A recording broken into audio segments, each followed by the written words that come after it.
This is your place for all things Grand Rapids Griffins and all things Toledo Walleye. This is the Hockeytown West podcast with your host, Brandon Cook, Nick Harrington, and Travis Foch.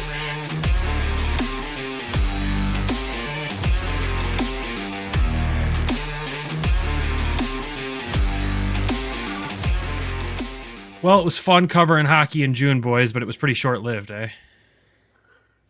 Nah, I mean it went kind of long, all the way to the finals. That's the farthest we've ever been, Brandon. That would insinuate covering hockey in June that it was the finals. Yes, hoping it was going longer and having a celebration at the end of it, but unfortunately, it's sadness. As you know by now, the Toledo Walleye did not win the Kelly Cup this year. Trois-Rivières ended up winning their first one on the back of goaltender Luke Cavalin. Let's be real here. So that's what we're here to talk about today. We'll try to have the most fun with this as possible, though. As much as it sucks talking about your team getting eliminated, it was a fun series to talk about. So we'll give you guys the update and kind of what the offseason is going to look like on the Hockeytown West podcast, your source for everything Grand Rapids Griffins and Toledo Walleye hockey. I am one of your hosts, Brandon. I'm Nick. And I'm Travis. So let's dive into this, boys. When we last recorded, the series was tied 1-1, and that was the only game the Walleye unfortunately won in this series. It went to Quebec, and Trois-Rivières did exactly what they were hoping to do, win all three at home. And I think you got to say, obvious credit goes to Luke Cavalin in goal. I think the Walleye threw everything possible at that goaltender, and he was outstanding. Yeah, I mean, you throw pretty much everything in the kitchen sink at him and you just can't score. I mean, that's really what it was. They just could not find the back of the net. I've said it to a couple friends. I think as a whole, Toledo was the better team for most of the series as far as carrying the play.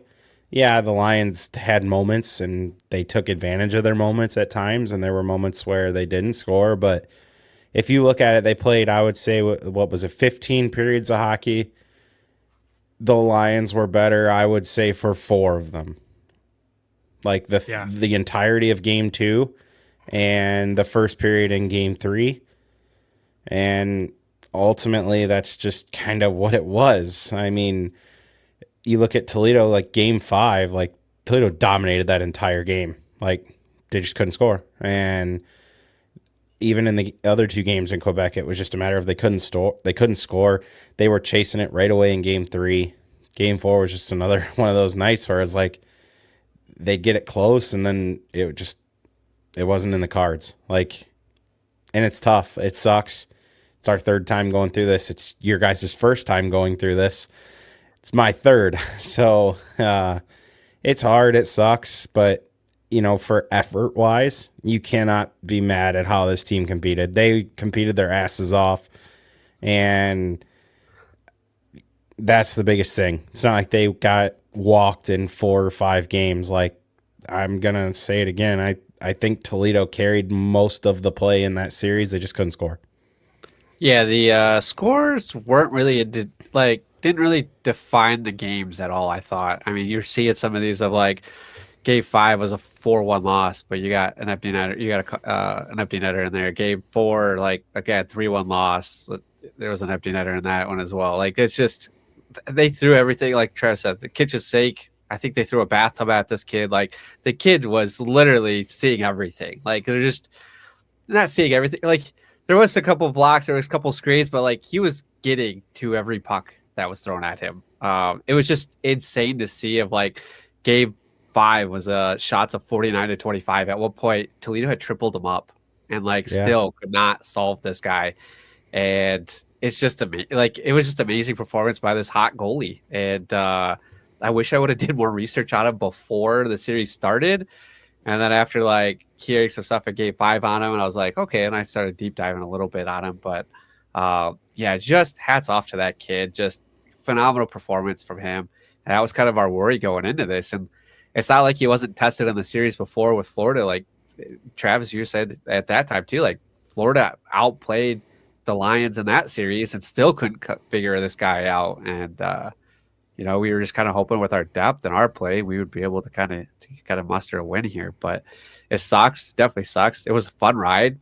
I was hoping to be in Toledo today for Game 6, and again for either Game 7 on Thursday. So I was kind of looking for a little time away and spend some more hockey time down in Toledo, but unfortunately, like, it happens. It just sucks to go out that way because, like you said, like, they carried play for like 3 of those games. Like, you could tell, like, they were the more dominant team. They were ahead. Yeah, and it wasn't for like lack of changing things too. You look at games 1 and 2 and you go, okay, you want to get more traffic in front of him. They got more traffic in front of him, still couldn't get past him. Okay, we want to get more shots on him. They got more shots on him. You want to get more quality chances. You want to try different sides. They did all those things, and he rose to the occasion with every single challenge. The Walleye tried to change things up and throw a different thing at him. So, yeah, a lot of credit to them, and I do agree, Trav, that the effort from Toledo was definitely there. As a fan of the team, you have to be proud of that team to go out there. I know it sucks to see this happen for a third time, but I don't think there's much more that they could have done against this team to change the end result here. You can definitely tell that a lot of guys left everything out on the table here, and it also sucked too, not having Blister for Game 5. Yeah. Like, that does hurt in that situation too, but I don't know if that would have changed the end result of that game per se. Unfortunately, I just think this is the way it was going to go with how the Lions did end up getting that good goaltending. And again, credit to the Walleye for rising up to the occasion every time to try to do better and better and leave it all out there. But it's a hot goalie, man. It's the one really good goaltender. Yeah, like the one thing I noticed too is like Hawkins gets free from the top of the circles in, and this is when you just knew, like, okay, this is not going our way. His one like golden opportunity where he's all alone, goes to take a slap shot, and his stick just disintegrates and breaks in half. And it's just like, man, we're just not living right. Like, we had no puck luck, I felt like, at all in this series. And a credit to the Lions, when they had opportunities, like, they capitalized, and it sucks. Like I said, I mean, a credit to them. They took advantage of their opportunities. Toledo just couldn't score, and Cavlin, I mean, he was the difference. There's no way around it. Like, I think if you put any other goaltender in the league at that point, like, even if it was Cam Johnson, situation. Toledo showed that they could get to the guy LaFontaine. Like, it seems like any other goaltender, they would have at least gotten a couple more past them with how they were just getting everything to the net. But hey, a credit to that kid, and I'll tell you what, he's probably going to further his career in the American League next year. So as a developmental league, you got to be tip of the hat to him for that, because he probably earned himself a big-time job next year. Yeah, I mean, that's exactly what, if you're the ECHL, this is the perfect scenario for you to see a kid that comes in undrafted, goes in, puts on that performance, and he's going to move on. And if he's not in the American League next year, I think we'd be the first ones at the table arguing why wouldn't he be after watching. Like, we're not a fan of him or the team, but at the same time, like, the kid deserves it. Nick, you're only a fan because he played in Flint. Stop it. Well, I'm a fan, like, just what he did. Like, that's crazy. Like, barring aside being a Toledo hockey fan, like, you gotta put it up for this kid. Like, yeah. That's amazing. Like, I was going through his stats, and it's crazy. Like, he steps up in the playoffs. Like, every time he's in the playoffs, it's been he dials it in even more. I just want to run through his stats real quick for the Lions for the ECHL in the regular season: 2.13, 0.929 in the regular season. He drops that to a 1.53 and a 0.948 in the playoffs.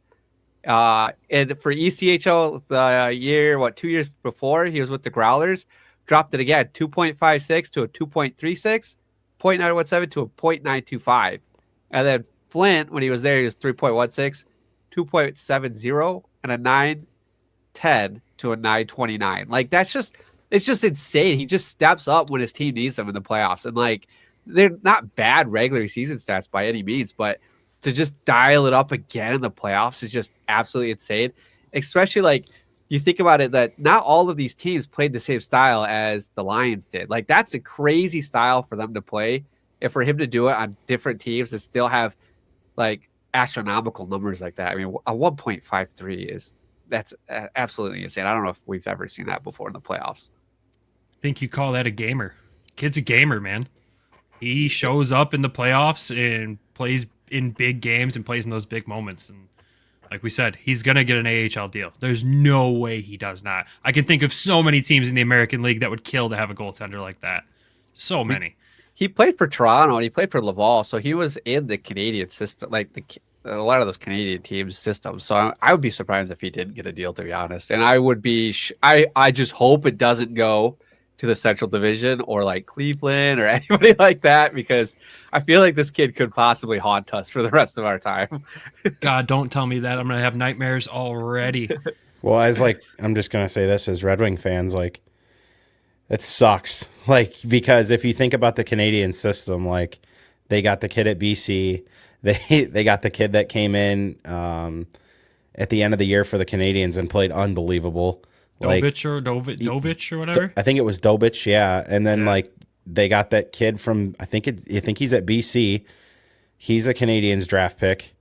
And then you have this guy in your system. So it's like, man, they got a plethora of young talent with goaltending. So I mean, it just if he stays with the organization. As a Wings fan, that sucks. Yeah, as a Red Wings fan, that sucks. And a Griffins podcast. Yeah. Well, luckily we don't play Laval very often, so I think we can avoid that. But it's, yeah, man. It's, when you look at Walleye fans, and the one thing they always worry about in the playoffs, like the team's going to get bullied, right? They always think the team doesn't have enough size to go out there and compete in the playoffs. And let's be real, Trois-Rivières they were some bullies. They liked to play some rough and tough, but Toledo rose to that occasion. They answered all those questions right there. This team was tough enough to compete with them, aggravate them, get under their skin. We saw it all through the playoffs here that they were able to be rough and tough. So they checked that box there. Offensively, they were incredible in the playoffs. Special teams wise, they played well in the playoffs, getting shots on net. And it sadly just comes down to a goaltender. I wish there was more deep analysis you could do about it. It comes down to one goaltender. There's a reason he was the MVP as well. Yeah. Like it's the most well-deserved MVP award I think I've seen in hockey playoffs here in quite a bit. So yeah, man, it stings. It sucks. What a fun ride though. Again, covering hockey in our second full year covering the Walleye, first full year of Travis on the show, being able to cover a team that goes this deep. What an experience it was for us. And I think Nick and I both owe Travis some big kudos here just for all the hard work that he put in this season down in Toledo. I mean, every game, not that he wasn't going to be at every game already, but every game, the late nights leaving the rink because certain players hawk, it takes a while to get an interview with you. And credit to your wife, too, for putting up with all this all season long, too. So I just want to make sure we got the thank yous and the kudos in for you early in this one here before we move on, sir. You did a fantastic job this year. And I know for you, being your hometown team, this ride was a blast. It was pretty emotional. Like, it was... I think it was kind of unexpected. Just because, like I said before the playoffs, like, they weren't going in it on this 15, 20 game win streak. Like, it just felt like maybe this year would be a lot tougher. And then you get through to the finals and you only have lost 3 games and you're like, man, holy shit, we're here. And like, it really felt like this might be the year. Sadly, it wasn't. But man, it was an incredible ride. Like, the amount of thank yous that we owe, I can't even begin to list them all off. Every single player, like, this year was nuts. Like, and you guys see it at a much different level when you guys do post game up there in comparison to what it's like down here. And every player, Pat, his staff, Jordan, the entire media team, Brady for helping me all year. Just some of the Maddie. I mean, look at how great she was with us. Like, everybody. Like, if I've missed anybody, like, I'm sorry, but there's so many thank yous, and I feel like we're in debt to the organization at this point for what all they did for us this year. And man, it was just a special season, and it was a lot of fun. Yeah, and I think I owe the same thank yous to all of them. Like you said, Jordan, Brady, Maddie, Pat, the whole staff, everybody in the organization. Just thank you guys for what you allowed us to do. And, Toledo truly feels like a second home to both Nick and myself, honestly, at this point. It's not a grind to go down there and make that drive there and back. Like, the drive home, yeah, it sucks, but at the same time, you always look at it and go, that was worth it because of the experience we got to have. And a lot of that is credit to the organization, and a lot of that is credit to the fans too. I mean, look at the fans that traveled to Quebec for this final. There was way more Walleye jerseys in those seats than I thought I'd ever see. And that right there just shows you the dedication and how insanely amazing this fan base is, and why it's an 80-game sellout streak that's going to carry into next season. You know the home opener is going to be sold out, so it's hitting 81. Like it's only going to hopefully continue. It's just an incredible, incredible organization that we're so thankful to get to cover and talk about. Yeah, to be able to be down there with the guys, be on the bench for practice, go through the stadium for a tour, be able to, just borrow players after to like get their time to be able to talk and do the interviews. I mean, that was a huge, just huge thank you to them. Huge thank you to like the social media team, like you said, Brady and Maddie and everybody helping us, and Mark Monroe as well, like welcoming us in on that side of like getting him on the show a couple times to talk walleye hockey. And our coverage continues to get better, and it's always fun going down to Toledo. It's never fun coming back. Honestly, next year I think we're going to work some things out and get a hotel or something down there, or an apartment maybe at that point. Yeah. Maybe Brandon will be moving, so he'll just stay down there a little bit more. But it's just like we are down there a lot more this year than we were the last year. It continues to grow. The fans have been absolutely amazing to stopping us and thanking us, and just like you don't realize the amount of impact that we have until you're down there. And it's it's thankful for Travis being down there, joining the team with us, and to really feel it. And I mean, you never really tell us how we're receptive down there, right? Until you're actually down. Like we can't really feel that until we're down there and we're like, oh crap, like here is everybody and the thanks and stuff. So it's truly a wild ride. And I mean, it sucks too, because the first year that we're second year fully covering, it's like, this is the expectation, is to be covering until June. And that bar's been set so high. Yeah. It's crazy. Imagine being a fan for the last 5 years that they've been in the playoffs. Like, you're going into June the last 3 of the last 5 seasons. Like, It's crazy. And it doesn't even seem real. Some like tonight, or not tonight, but the other night, like I was sitting at home and I'm like, man, hockey season's like over. Like, and it's June. Like, this is almost weird in a way, but we still have 4 teams playing. That's true. Well, the Calder Cup playoffs will go on for who knows how much longer. That season probably won't be done until July. Let's be real. They'll probably have a week break in the middle of the final. Obviously, the NHL is still going on too. But yeah, man, it's crazy to think that it's over for us in terms of games that we cover that we'll talk about. But at the same time, it was a lot of fun. And it's also crazy to think of we're just really getting started. Like, I know, it's 2.5 years of this show. We're still getting our feet under us, figuring out how this all works. This is only going to continue to grow and get bigger. And the time that we spend down there is only going to continue to grow as well. And Nick, you might be right on a rental or something down there. That might be the best idea, or renting out the extra room in Travis's house. Who knows at this point? Good Lord. But yeah, man, just again, thank you to everyone. We appreciate you all. We're going to hit a quick ad break when we come back, just talk a little bit more about what this playoff meant and what we saw in it and kind of what we expect to do in this offseason. This NHL season has been as predictable as a puck rolling on its edge. No one knows where it's going, but that just means there's time for your favorite team to figure things out. And games left for you to get in the action at DraftKings Sportsbook, an official sports betting partner of the NHL. It's super easy for first-timers to get started. Try betting on something simple like picking a team to win. Go to the DraftKings Sportsbook app, select your team, and place your first bet. And if you're new to DraftKings, listen up. New customers bet $5 to get $150 in bonus bets instantly. Download the DraftKings Sportsbook app now and use code THPN. That's code THPN for new customers to get $150 in bonus bets instantly when you bet just $5. Only on DraftKings. The crown is yours. Gambling problem? Call 1-800-GAMBLER. In New York, call 877-8-HOPE-NY or text HOPE-NY 467-369. In Connecticut, help is available for problem gambling. Call 888-789-7777 or visit ccpg.org. Please play responsibly. On behalf of Boot Hill Casino and Resort in Kansas, 21 and over. Age and eligibility varies by jurisdiction. Void in Ontario. Bonus bets expire 168 hours after issuance. For additional terms and responsible gaming resources, see dkng.co/ice. And welcome back. So I know obviously the playoff MVP was Luke Kavelin, but I want to know who each of our Toledo Walleye playoff MVPs were this season. I want to know who you guys thought rose up to the occasion, who could have been MVP, should be MVP for this team when it comes to just the playoffs, not all season.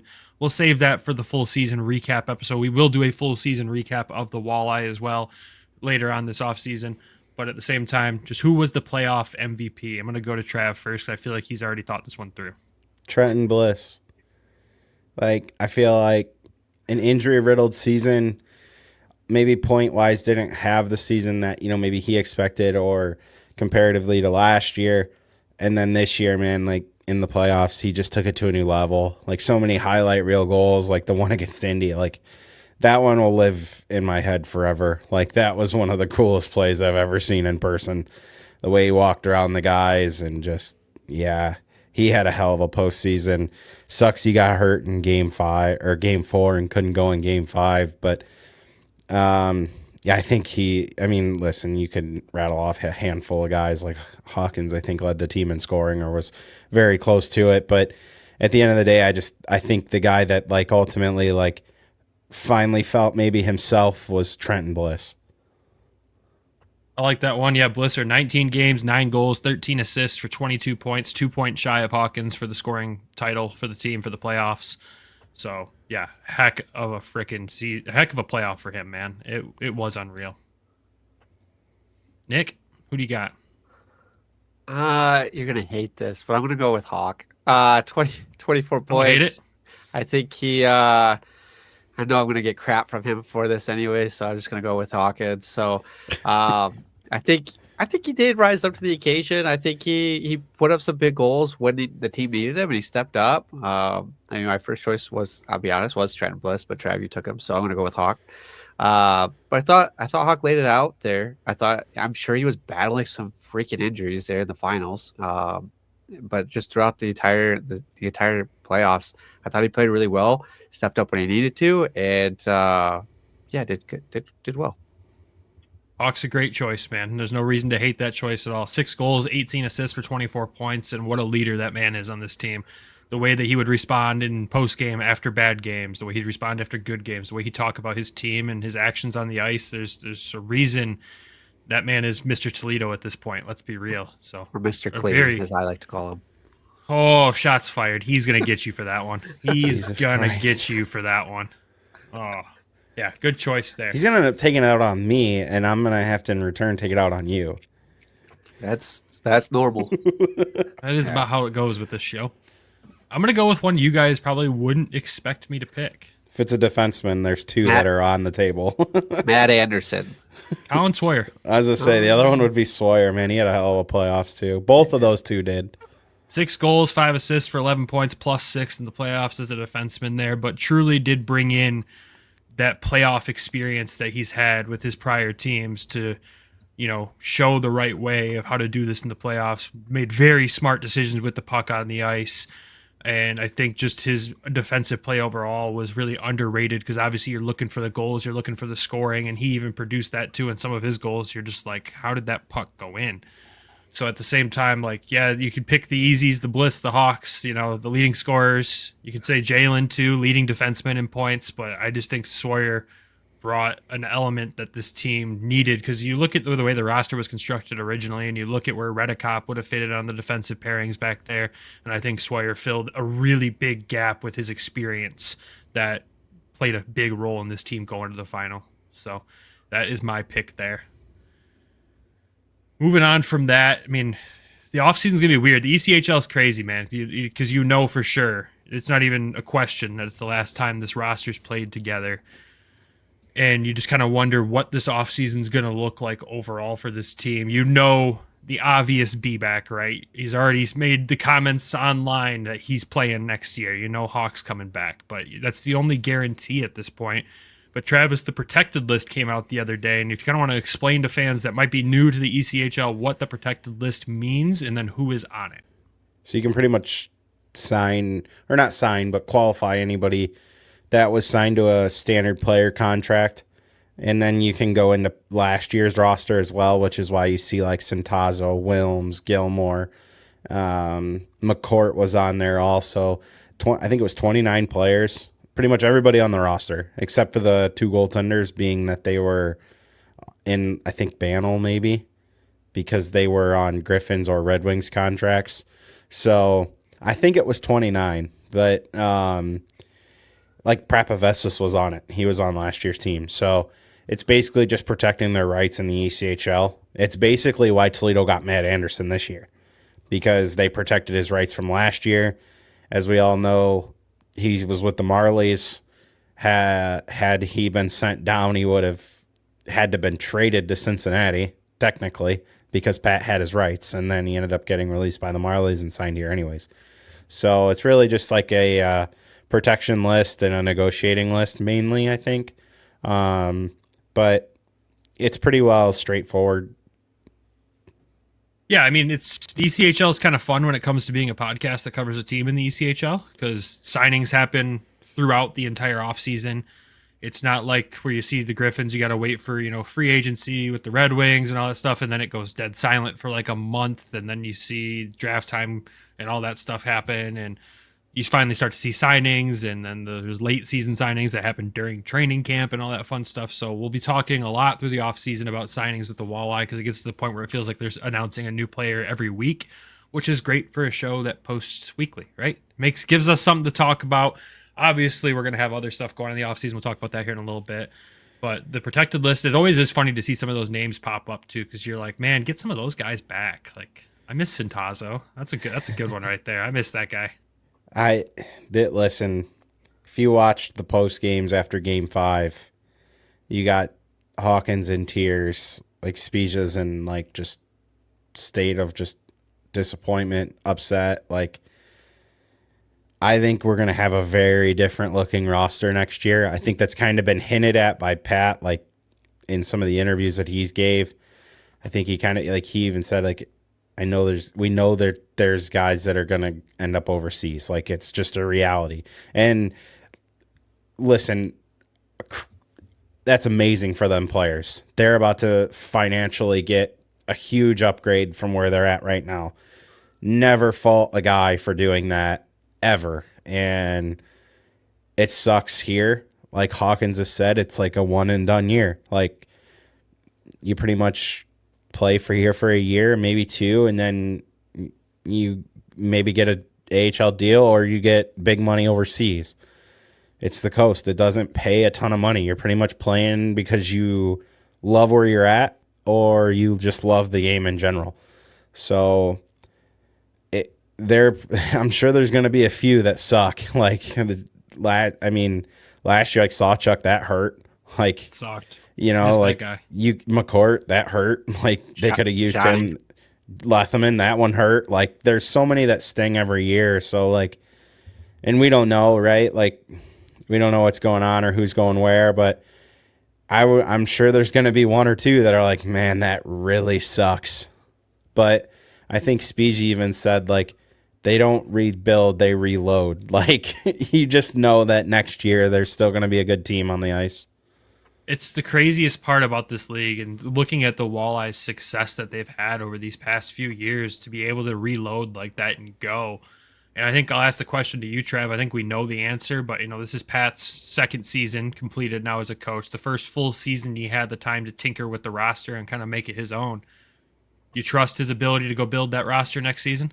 Well, he took a team to the finals in his second year, so I would say absolutely. Like, some of them, like some of the stuff like was maybe criticized by fans, but if you look at it in perspective, like the Dornbach deal, you end up with a center coming in from Russia with Moyle, and then you add Gallant. Like, there were moves that like maybe people didn't take like the full scale and see that right away. But like, look at the college signings that Pat and company brought in. Like, Moulton played key minutes. Ambrosio was huge down the stretch. You look at like Moskal, and that was more of a GR signing. Yeah.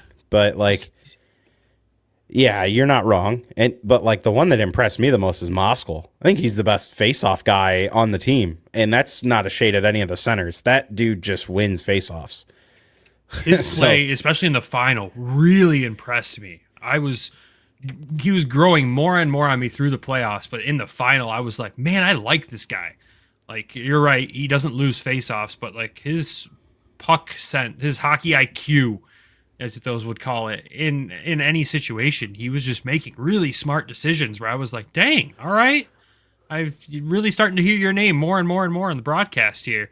And you're really showing up in these big time moments. I like this.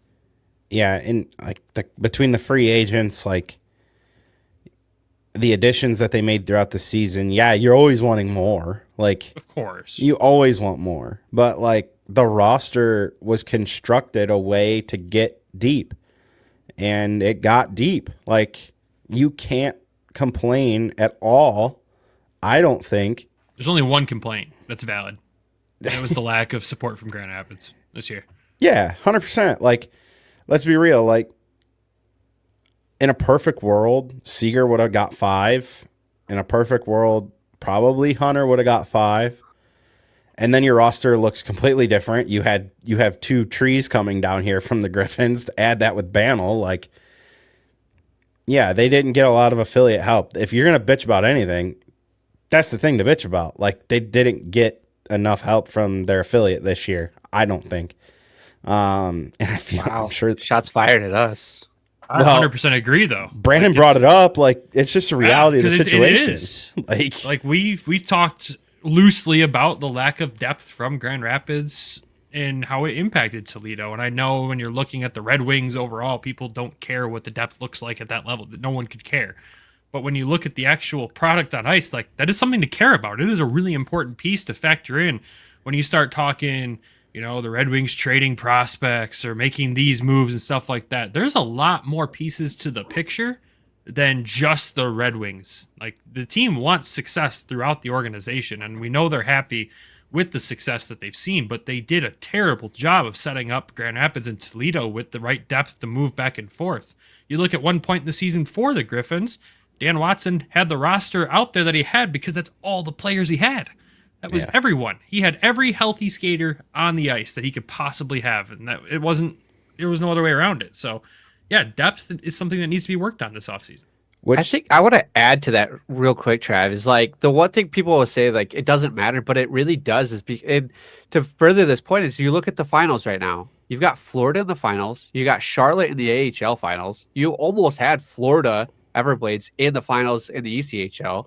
Well, they're not affiliated. Oh, yeah. Dang it. So they were the last couple of years. So he's not wrong. Like, he's not. So there's still draft picks there because you know how long they take to get all the way up. So right.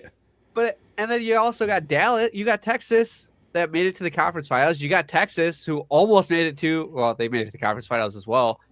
And then, I mean, you're still getting all of these depth pieces throughout the organization. And it does kind of trickle up. And it's only going to get harder to sign those depth pieces at the AHL, ECHL level with the paydays they can get overseas. You're seeing some big names in both these leagues already make moves. Andrew Podorowski is making the move overseas from the AHL. You got Dugan making the move from Fort Wayne. Fort Wayne's lost like some big names. Those are huge names at this level. And it's only going to get more challenging to do. So GR has to do a better job this offseason at getting those guys that can be on a two-way deal, go back and forth, and, you know, get the setup where, who was it? It was South Carolina, right, Trav? How many AHL contracts did they have? Like 13? Yeah, at one point it was like 13 or 14. And yeah, they got bounced in the first round, but 9 out of 10 times they're winning that round. Like, they just won the league championship. That's an automatic bounce. Like, you can't do that. That's a curse. But at the same time, it is a depth thing that's got to be talked about. And I understand the focus is on the Red Wings winning the Stanley Cup. They ain't winning the Stanley Cup in the next 2-3 years. I'll just say that right now. But you got to have organizational depth because it puts in. Look at Grand Rapids for an example. It puts prospects in a position they shouldn't be in, playing way more minutes than they probably should be playing, outside of situations that they would probably be playing in the NHL, not learning their position and their place in the lineup that they're going to eventually need to make that transition. They're out there swimming in a very deep end, barely keeping their head above water because of the lack of depth around them and the lack of players to put in the lineup. Those extra guys, those two-way guys that Detroit can sign, those AHL deals, those are key to the organization's success in the future. I mean, just to tie it back into Pat, like, when you're stretched that thin, like, that just shows how important it was for him to find players, and he did a hell of a job. Like, he got this team to the finals. Like, you're 3 wins from it all. Like, yeah, it sucks, and most teams would kill for this position. Like, that's why I said enjoy this. Like, enjoy this, even though it was 5 games. Like, oh well. Like, yeah, it sucks, but ultimately, I like, played a lot more games than Grand Rapids did. yeah, like you could have been done a month and a half ago. Like, that's just kind of where it is. Like, a credit to Pat. I thought he did a hell of a job this year. Winning a championship's the hardest thing to do, man. It is. It's not just you waltz into the playoffs and have a good team and you just win it. Like you gotta.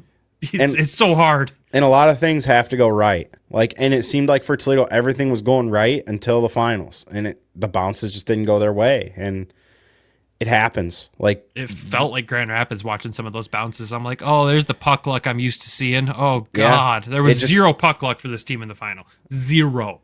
Yeah, it just ran out, and it sucks. The fans are growing restless. I get it, but at the same time, like, you're there every year. Eventually, it's going to happen. Like, the more times you put yourself in a position to do it, it's going to happen. So, I get it sucks. I understand that there's impatience, and the biggest thing is, like, just continue to support the team.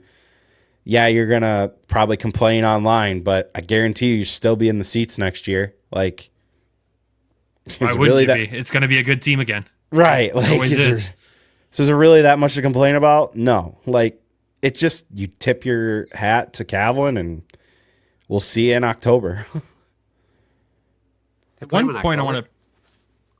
Yeah, they just don't play at home in October. That's the thing. They never do. But the thing I want to pivot to from that whole thing is, you brought up Calvin again. The goaltending for the Walleye this year, obviously with Jan Bednar and Carter Geilander, just your thoughts on the goaltending through the playoffs here. The rotation obviously continued most of the way through until the end. We've seen that happen before as well. But just your overall thoughts on the 2 goaltenders through the playoffs. I think as a whole, goaltending was way better than last year. I mean, we've said it all year. Like, go back and look at statistically how much guys improved this year from last year. I mean, it's no secret. Like, Lethman was goaltender of the year and then was sub 900 last year in save percentage. And then look at what Bedsy did last year relative to this year. He had an improvement. Coaching is a huge thing. Kaiser did an amazing job this year. They clearly have an idea in place that they're going to start prospects here. So it's going to be very interesting next year. Like, everybody loves goaltenders down here. It's like this weird thing. Like, goalies are so, like, loved down here. You've had some good ones in the past. I know. And listen, the rotation was great. It worked. I get why they eventually went to Bednar and rode Bednar. They did the same thing last year with Johnny. When it went to Kansas City, they played Lethman in the big games. This year, they played Bedsy in the big games. If Carter's here next year, he's probably the guy in the big games. Like, that's just kind of what it's going to be. And ultimately, it depends on who's here next year, right? We don't know. Like, we know Geilander's under a contract for another year. I think Bednar was signed for this year. Does he re-up with the organization? Like, that's the thing. Like, there are so many unknowns going into this summer with this team. You just don't know. But as a whole, goaltending, much improved from last year, I think. I thought it was interesting because we talked about it as like them rotating, which is what they've been doing. And then for them to go with Carter didn't have a terrible game, right? Game 2 wasn't a terrible game from him by any means. But then they go back to Bedsy, and I was like, well, all right, with the back-to-back for Friday, Saturday, short turnaround, I'm like, it kind of makes sense to kind of go Bednar here, Carter for Friday, and then you turn around and you put Bednar in for Saturday. And like for them to kind of go off, I was like, that's interesting. So they're right in you would assume like the workhorse in this situation is going to be Bednar. They're going to give more confidence to him. The team has played a little bit better in front of him as well. So you put him in that position. And like you said, we don't know where he's going to be next year. We don't know where Carter will be here. So for Bednar, like, hopefully this gives him, those important games for the organization for him to hopefully move up. Like, he's on that GR contract this year. Hopefully he's here with us next year. And that development is what we just pitched in the last segment for 20 minutes. Like, hopefully this is why they did it, is to get him the development, for him to come up to Grand Rapids, to get those top minutes, to get that experience. And, hopefully he's up here backstop at Cosa and then taking over to the games that Cosa's up or here or whatever. So it'll be interesting to see what next year's goalies do look like, because I don't think we have a prospect that's ready to come in on that backstop for the backup position down there in Toledo, with Rudy going to Yale. And then we've got, why am I blanking? Trey is still at MSU. So I think in the perfect world for us, and what we hope to see, is that it is Jan Bednar making that step to Grand Rapids and being in Grand Rapids next year. I think he's earned that shot, and I hope he gets that shot. I mean, you look at the couple of games that he came and played in GR this year too, and he played very well. I think Coach Watson was very happy with his play in that. The other thing I want to point out too, where I do hope that Carter Gylander is down there in Toledo next year. I think that makes the most sense. But I want to just give you the comparison here, because it's actually kind of wild. So Carter Gylander, through the regular season with the Walleye this year, 34 games played, a 2.61 goals against, and a .907. So you go back to Sebastian Cosa's first year in the ECHL, because this, remind everybody, this is Carter Gylander's first pro year. First pro year for Coast, 46 games played, a 2.56 and a .913. Pretty much bang on, spot on to where Coast came in and played. Obviously, few less games, but he played well in his first pro year, and you just hope with that development he can come down and do that again this next year, or get better, and then be that guy in the playoffs when we need him to be that guy. And who they bring in behind him, who knows? But I think that'll be the biggest question mark. go ahead, Trav. It's just gonna be interesting. Like, who's here next year? Like, and not just here in Toledo, like with the organization. Like, yeah, you don't know what Steve Eiserman's thinking, what Horkoff's thinking. There's a lot of, I say Horkoff because Bedsy was signed with the Griffins. Like, you ultimately don't know. Like, and it goes back to down here with Pat, like, and the guys that are going to leave to go overseas, because I'm sure there's going to be some. We just wait and find out. Like, you don't know who's going to be here next year, so that's the biggest thing. It's an unknown. It could be Landon Miller. He's 4 years in the O, so he's ready to graduate up. He's unsigned by the Red Wings, but the Red Wings have his rights right now. And then we forgot about Gage. So Gage Alexander could be in the picture. Who knows? The guy really never got the shot, and when he did get the shot, he got injured. It was it's still one of the most painful stories of the season for me, because we're all rooting for this kid who went through the ringer this year, just not getting to play, and he finally got that chance and got hurt. I think though my main point behind that, because I've heard it through other Red Wings articles and podcasts, and everyone seems to think that Gylander's just going to be that guy automatically in Grand Rapids next year with Cosa, and I think we might be the one show that disagrees with that decision. And it's nothing against Carter. I just think another year there would be really good for him, especially, under the coaching of Austin Kaiser, and be that guy that can be called up to GR like Jan was this year. And I hope that Jan stays in the system. I beg that he stays in the system. I like the guy. I think he's a fantastic goaltender and continues to show that he could turn into be that. Is he going to be an NHL goaltender? I don't know, but could he be that AHL, 1A guy? 100%. So I would like to see that stay within the organization. It worked well for Bedsy having 2 years here. Yeah. Listen, Carter could be the backup in GR next year, and that could be equally as exciting. Like, we ultimately don't know. It's all pure speculation, and it could be, but I'd be disappointed with that decision if I'm being honest. Well, I don't know. Like, when he played games up there, I don't think he looked lost in some of the games he played. Some of the nights, he played good games. He had bad games. Everybody had good games and bad games for the Griffins this year. It's just kind of how the season went. Remind us. But no, it's going to be a fun summer. I don't even know what to expect, to be honest. I just know we've got some fun stuff in the works. Well, we've talked about what we're going to do in the offseason, teasing that. Let's talk about that real quick and wrap this episode up. So obviously, we're going to have a Grand Rapids Griffins season recap, player grades, all that stuff. That here will be coming very soon. We know we haven't talked about the Griffins much on this show with the Walleye being in the playoffs, so we'll give you guys the Griffins content you've been wanting. We'll obviously do a Toledo Walleye full season recap as well.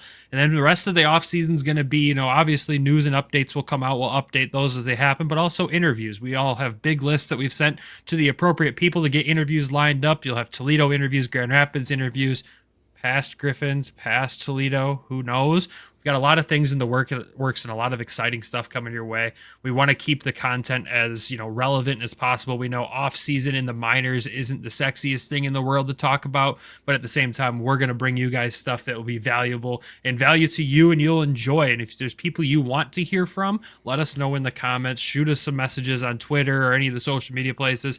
If there's players that you guys overwhelmingly want to hear from, we will do our best to get them on. And that could be current or former players too within this organization as well. We love reaching out to some of the former guys. Look at our Toledo Storm series from last summer we did. If you haven't seen that yet, go to YouTube, look at those episodes there. Those episodes were a riot for Nick and I to learn so much history about Toledo, and obviously get to experience through their stories the things that we never saw, not knowing about the Toledo Storm being where we were from. So a lot of fun stuff coming up. I know Trav's got a list. I've got a list. They're going to be sent to their appropriate people, and it's going to be fun. But like we said, if you want people or want topics talked about, let us know. I know other topics will slip in the off season. I'm sure we'll be talking about the Tigers as football season gets closer. I know that'll be topics as well. Obviously, we're going to talk about the Calder Cup playoffs that are still going on, and of course the Stanley Cup playoffs too.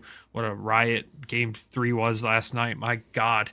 But at the same time, though, we're going to try to keep the content as relevant as possible to these two teams that we cover, and bring you guys fun, exciting interviews with some really great players as we go on through the offseason. I know you boys are excited about it. Interviews are something we haven't gotten to do much during the regular season, and it was something we were doing day after day, it felt like, last summer, and they were such a blast to do, so I'm excited to get back into those.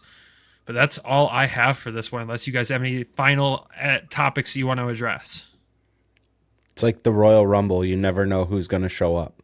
It's, and some of the ones that have committed already, we know you'll enjoy. So stay tuned for that. With that, we'll wrap this one up. Thank you all for tuning in. And again, thank you to everyone at the Toledo Walleye organization for their help this offseason and their support. And of course, all you amazing fans down there. We love you guys so much.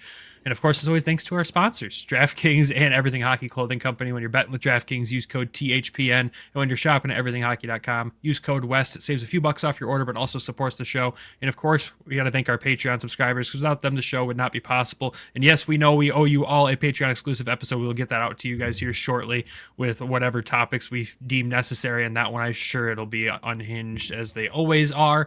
But those Patreon subscribers who will get to hear that now are Randy, Alan, Derek, Elaine, Griffin, John, Lori, Michael, Tyler, and Claire. Thank you all for the love and support. If you want to join them, head over to patreon.com/Hockeytown West Podcast. Check out the tiers we have there. Unedited episodes go there. Bonus episodes go there. I'm sure there'll be extra content. There's already some times that we've planned to get together and do some stuff as a group this off season as well, which those are usually a disaster of unhingedness. Beverages are consumed, and it's a good old time. And I know, Trav, you and I are participating in Brandon Hawkins' golf outing as well, so I'm sure we'll have some content there from that, and I'm super excited to get out there and participate in that. Cannot wait. You said it's July 11th, right? Yeah. Yep, July 11th. Yeah, that's going to be a fun one. I can't wait to get down there and do that with you guys, and it goes towards a good cause too, so it's going to be a really cool event. With that, everyone, wrap the episode up. Thank you all for an amazing hockey season. We appreciate all you guys so much. And until we talk again, as always, go Griffins, go Walleye. Love you. Bye. Thank you for tuning in to the Hockeytown West podcast.